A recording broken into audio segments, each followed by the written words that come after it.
Avoidance can often struggle with physical intimacy in a relationship, especially if this is a dismissive avoidant or a fearful avoidant that leans largely dismissive.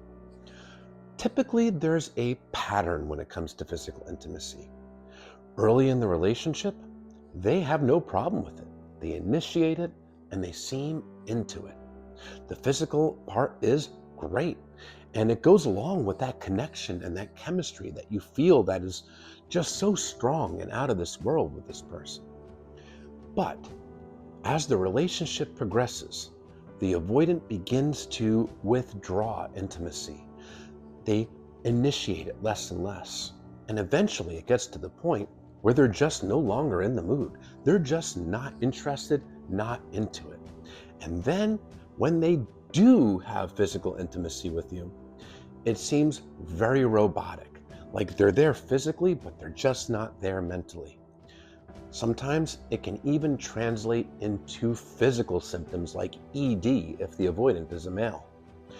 And you wonder what it is that you did wrong. Are they no longer attracted to you? Are you now repulsive to them?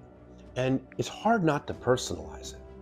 But what this is a representation of this person's attachment wounds and their deep fears of emotional intimacy and vulnerability. Avoidance, they experienced consistent childhood emotional neglect. They were not given the love and the nurturing in the way that they needed as children. Due to this emotional neglect, they grew up to feel unlovable, defective, like something's wrong with them, like they are worthless. This is why they fear being vulnerable and emotionally intimate in a relationship. Because their subconscious fear is, if I take down my walls and I truly let this person in, they are going to figure out that I am worthless. They're gonna figure out that I'm defective and I'm gonna get rejected and abandoned.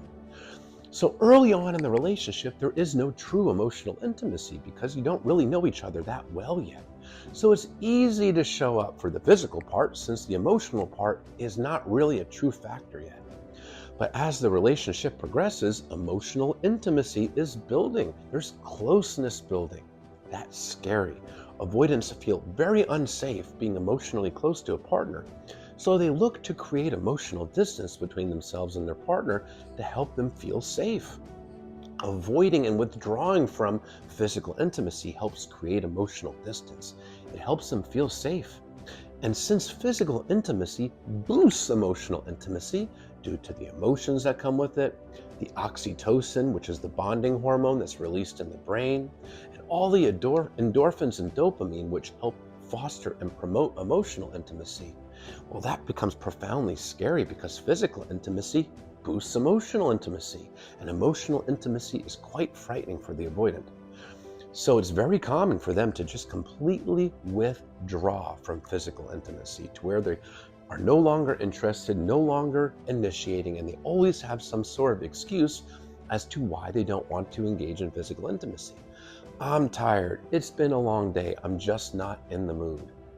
And when they do, it really can also be painful because it feels like this person just isn't into it. And that's because they're not. But it's not because of anything wrong with you. It's not that you're not physically attractive or desirable. It's that the emotional intimacy that goes along with the physical intimacy is just so profoundly frightening for them that they shut down and withdraw and sometimes can't even physically perform. It's a reflection of this person's insecurities and their attachment wounds and their deep fear of being vulnerable. It is not a reflection of you or your attractiveness or your desirability. But if you want and need a relationship with close physical and emotional intimacy, and this person is refusing to participate in that, it is an opportunity to hold a boundary, assert your wants and needs. Your boundaries are your limits here. What your needs are of what you'll tolerate, what you won't tolerate, what you want, don't want, and your expectations. And if this person is not willing to work on it, if they're not willing to try to meet your expectations and your needs, it might be time to reevaluate the relationship and ask, is this truly working for me? Is this fulfilling for me? Do I feel close and connected to my partner, or do I feel like I'm constantly getting pushed away? Your needs, your wants are not selfish. It is not selfish to have desires in a relationship. Relationships require a two-way street with both partners considering each other's wants and needs. When yours are being neglected and you continue to allow it, you're only hurting yourself.